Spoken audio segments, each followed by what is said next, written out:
नमस्कार। चलिए आज दो ऐसी प्राचीन गुफाओं की दुनिया में चलते हैं जो एक दूसरे से बिल्कुल ही अलग हैं।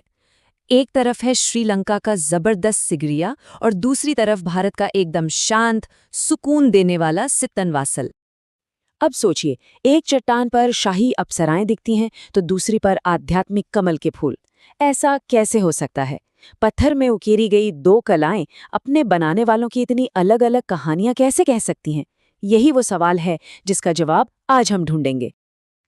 तो हमारी यात्रा शुरू होती है एक ऐसे किले से जो सचमुच बादलों को छूता हुआ महसूस होता है।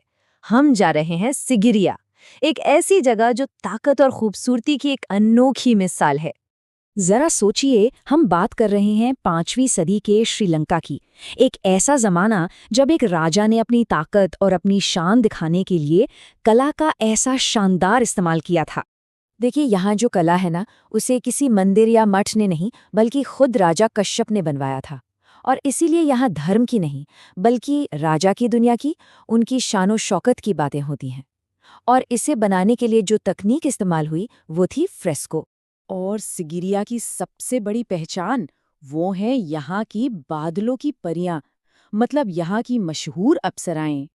जरा इन तस्वीरों को देखिए, ये खूबसूरत आकृतियां ऐसा लगता है जैसे हवा में तैर रही हों। इन्हें बनाने में सिर्फ कुदरती रंगों का इस्तेमाल हुआ था, जो सदियों बाद आज भी अपनी चमक बनाए हुए हैं। ये कला दुनिया की खूबसूरती को दिखाती है। और सुनिए, ये कला किसी मामूली सी गुफा में नहीं है, ये तो एक बहुत बड़े किले का हिस्सा है जिसके दरवाजे पर एक विशाल शेर बना हुआ था। ये पूरी की पूरी इमारत राजा कश्यप की ताकत का एक जोरदार ऐलान करती है। तो चलिए अब सिगिरिया की इस शाही चकाचौंध वाली दुनिया से निकलकर एक शांत और आध्यात्मिक जगह की तरफ चलते हैं। हमारा अगला पड़ाव है सित्तनवासल। अब हम समय में थोड़ा आगे आ गए हैं। 7वीं सदी के भारत में तमिलनाडु पहुंच चुके हैं। और यकीन मानिए, यहाँ का जो माहौल है ना, वो सिगिरिया से एकदम 100% अलग है। यहाँ कला का केंद्र है जैन धर्म। यहाँ राजा की नहीं बल्कि आत्मा की बातें हैं। सब कुछ आध्यात्मिक है, सिंबॉलिक है। और हाँ, चित्र बनाने की तकनीक भी अलग है, जिसे फ्रेस्को सेको कहते हैं।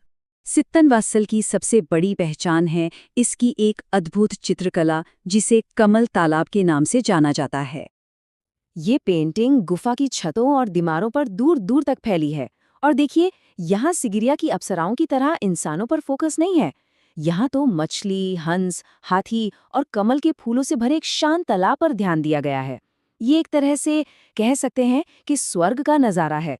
और यहाँ की मूर्तियां भी सिगिरिया के उस भव्य शेर से बिल्कुल अलग हैं। ये जैन संतों की मूर्तियां हैं जो बहुत ही सरल हैं। इनमें सजावट कम है और शांति ज्यादा, जो जैन धर्म का मूल सिद्धांत भी है। तो अब जब हमने दोनों जगहों को देख लिया है, तो चलिए अब इन्हें आमने सामने रखकर देखते हैं। इससे जो अंतर है वो एकदम साफ हो जाएगा। जरा इस टेबल पर नजर डालिए। देश, समय, विषय, कला, हर चीज में ये दोनों जगहें एक दूसरे के उलट हैं। एक राजा की ताकत दिखा रही है तो दूसरी मन की शांति की खोज के बारे में बता रही है। और सबसे बड़ा अंतर तो इनके विषय में ही है। सिगिरिया में राजा की दुनिया है और सित्तनवासल में जैन दर्शन की गहराई। ये बिल्कुल दो अलग दुनियाएं हैं। इनकी तकनीक में भी एक छोटा सा लेकिन बहुत जरूरी फर्क है। सिगिरिया में गीले प्लास्टर पर पेंटिंग की गई, जिससे रंग ज्यादा पक्के हो जाते हैं और सदियों तक टिकते हैं। वहीं सित्तनवासल में सूखे प्लास्टर पर चित्रकारी की गई थी। तो इन सब बातों का असली मतलब क्या है? ये कला हमें असल में सिखाती क्या है? चलिए कुछ मुख्य बातों पर एक नजर डालते हैं। तो ये 4 बातें याद रखने वाली हैं। सिगिरिया मतलब अप्सराएं, सित्तनवासल मतलब कमल तालाब, सित्तनवासल जैन कला का एक बेहतरीन उदाहरण है, और सिगिरिया दुनियावी खूबसूरती का। सिंपल।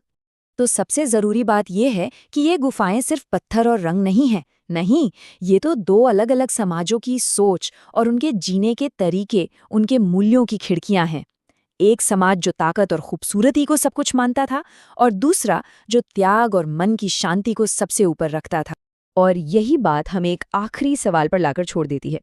कला हमें अतीत के बारे में क्या सिखाती है? राजाओं की शक्ति और उनकी दुनिया की कहानी, या फिर संतों के मन की शांति का दर्शन? शायद दोनों। और यही तो कला को इतना खास बनाता है ना?